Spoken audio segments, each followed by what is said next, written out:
On Israel, the big problem is that the Trump administration is putting in officials into the roles that deal with the Middle East, people who are very, very pro-settler and pro-expansionist Israel.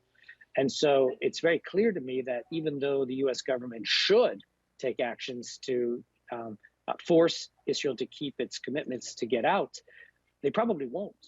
And there are a lot of people in New York, the pro-settler crowd, all of those people who are going to be in favor of Israel keeping northern Gaza, taking more territory in the West Bank, maybe some territory in Lebanon, and keeping it territory in Syria, the grand Israel, the larger Israel movement. And many of the people who advise Trump are in favor of expansionist Israel. So that's a huge problem for anyone hoping that Israel starts doing something in favor of peace.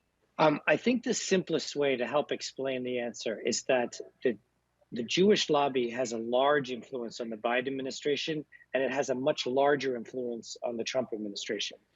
And so when you look at what they're doing, Trump wants Biden to get this done because he doesn't want to deal with it. And any deal that he does is going to be much more in favor of the Israeli right. And he doesn't even want to have to deal with the conflicts that'll bring about. And so when Jake Sullivan says, the best deal we can get is now, and it might be better than the subsequent deal, he's exactly right. It's not because the Biden administration's record on Israel is any good. It's that the right wing of American politics is aligned with the far right wing of Israeli politics in incredibly strong ways. And that means any peace is going to be on Israel's terms and at the detriment of Palestinian causes. So they won't be in the foreground. They'll be in the far background of any deal that's made. And so, we're hopeful. I mean, we're closer to a second ceasefire than we've been.